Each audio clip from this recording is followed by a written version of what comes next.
But Justin, who is actually Terry's son, is my mother-in-law. I still vote for Max. So yeah, because it's Maxwell Project, we started the organization it's about 7.5 years ago, after Max was diagnosed with an inoperable, part of it was operable, but it ended up being a brainstem tumor. And we were told to focus on Max's quality of life. And so if anyone's familiar with that process, if you hear that there's a treatment plan that's going to work, you're going to be okay, then that's one thing. If you're told to focus on someone's quality of life, it means there's not much we can do. So, good luck, right. They were told focus on his quality of life, treatment will only do so much, and at some point the treatment they give you will compromise his quality of life, and we're going to ask you to stop at that point. So we were really being told that focus on his quality of life so Max could thrive with the days that he has. I'm a little embarrassed. I have cover my mouth and it's really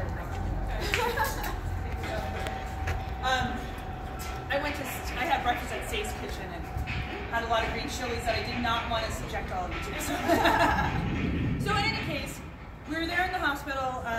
Max was intubated after surgery. Terry was there with us. You probably remember it all too well. And my husband heard, oh no, this is not going to turn out well, right? And I heard, so there's something we can do. This is great, quality of life. What can we do? How do I get good food into this kid? How do I, do we need to do acupuncture? What do we need to do to have that quality of life? And so, as a mom, and any of you here who are mama bears jump into action, you don't even start to tell me that there's a chance that this kid's not gonna make it. So we started diving in. I actually lived here in Tucson way back in the day in 1996. And then I ended up moving to Phoenix, where I went to Scottsdale Community College, and I worked as a cook at very high-end restaurants for a while. So I have an experience with being a cook. And so I knew I could cook for him. Like, how do I get kale into this kid? What do I need to do to help him be healthier? I knew that we could do better. So I asked to have a dietitian on the team. And they said, why do you want a dietitian? And I said, because I want him to, be healthy. They said, well, he doesn't need that. We only do that really for kids who are incredibly sick. And he's not sick yet. And I said, I don't want him to be sick, I would like to be able to prevent that. So they said, okay, we'll give you our smoothie menu. And so they gave me the smoothie menu, and it was Nesquik, Carnation Instant Breakfast, and ice cream. Some version of that across the board. Sugar. And I knew that this wasn't healthy for him normally. Right. Before we knew he had cancer. Now that he has cancer, there's no way that this is healthy now. So we started to make, first of all, the first thing that happened there is we didn't really trust what was happening in our care on that side of things. We had the best care, I think, that we could have, except for in the space of what we could do with our kid at home. So we started doing it ourselves, and Max started to do really, really well. And everybody was really surprised. They said he's going to come in with a fever, he's going to need blood transfusions, he's going to need hospitalizations. And through his first 1.5 years of chemotherapy, he didn't need any of that. And so he just thrived. And so our doctors started to notice. We added acupuncture, he had horse therapy, he had physical therapy, occupational speech therapy, all of that. He was paralyzed on half of his body after that first surgery. Anyway, Max ended up, our stories coincide, they go together. Max ended up having 1.5 years of chemotherapy, 2 types of radiation, lifetime limit of radiation therapy, 5 brain surgeries. He's now 12. He's in 6th grade. He is doing awesome. He's amazing. Continually battling. It's been a 7.5-year battle. He's not cancer-free. Wow. The therapeutic ketogenic diet has saved his life. Very much so. Enhanced treatment efficacy to the point where our hospital offers this as frontline therapy for kids now. They've replaced our whole clinical nutrition team. So we started doing, way back when Max was in treatment, we started Maxwell Project as a service project, because what happens is that 2 things.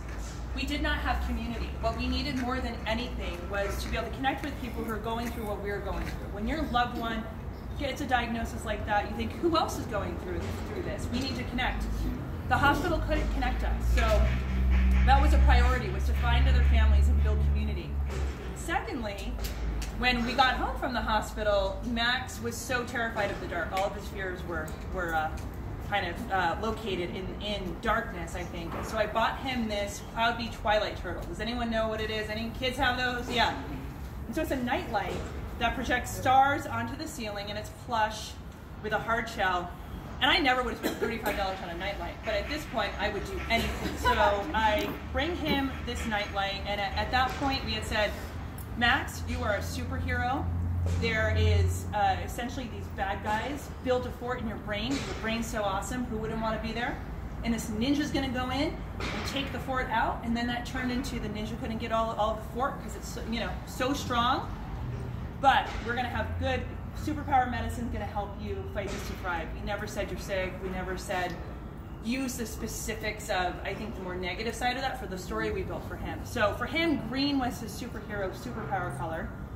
And he picked up this turtle and he pressed the colors and the green stars came out and he goes, look, mommy, healing stars. Wow. And he took this thing and he put it up to the back of his head where he had this fresh, huge scar. And he said, look, mommy, I'm healing.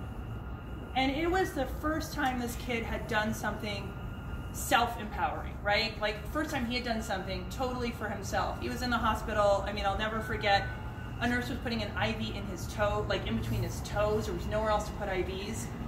And he goes, no, thank you. No, thank you. No, thank you. And she said, he doesn't need to say thank you. And I was like, he's going to be grown to be a man one day. He needs to do that. So this was the first time he had a choice. So I wrote to that company. I said, I'm going to have garage sales. I'm going to do whatever I can do. I'd like to buy these things wholesale and give them to all hospitalized kids. And so the CEO wrote back to me and she said, we'll give them to you to do that. Mm.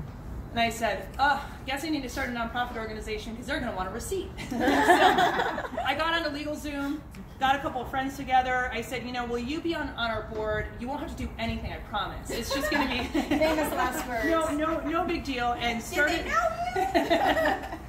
the organization from there, and really to give Max the opportunity as well to give. My colleagues where I worked at the time gave me their sick and vacation time for an entire year so I could be there with Max. So we needed to pay it forward. And so Max Love Project started as Max's Love Project. And it started as this little therapeutic opportunity for us to give out these turtles and to connect with other families. And so we started to build this community of families. It was really incredible. Serene here is in that community of families. And the families at that point in time started saying, nutrition's a problem for us too. How do you cook that for Max? How did you modify that recipe? How do we find acupuncture? What else can we do? And it's at that point where we knew we had something more than a service project. We knew that we were filling a void in healthcare, that we were doing something that needed to be done, that this group of families was telling us we need more out of healthcare. We need to learn how our kids can thrive. Just because you have cancer doesn't mean that you are sick necessarily, right? The treatments make you sick, and it doesn't mean you can't thrive. We can do both. The more we focus on quality of life and thriving, we really believe that we can also achieve goals in quantity. The other thing that's really important to us is regardless of diagnosis or prognosis, we believe that quality of life is the key, that we should all of us want to have the best days with our family possible. As we improve that quality of life, we ensure that our families, if they have 3 months together, which for some pediatric brain cancers, for example, they're one called DIPG is completely terminal. There are no cures. What do we want in that time? We want the best days we can possibly have. So Max Love Project works for that.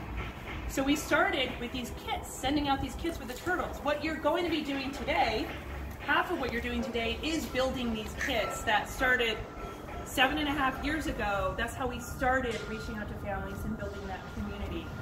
We've now served thousands of families in 5 countries, about 20,000 families. We do have almost 1,300 families in an online support group. We offer cooking classes in the community.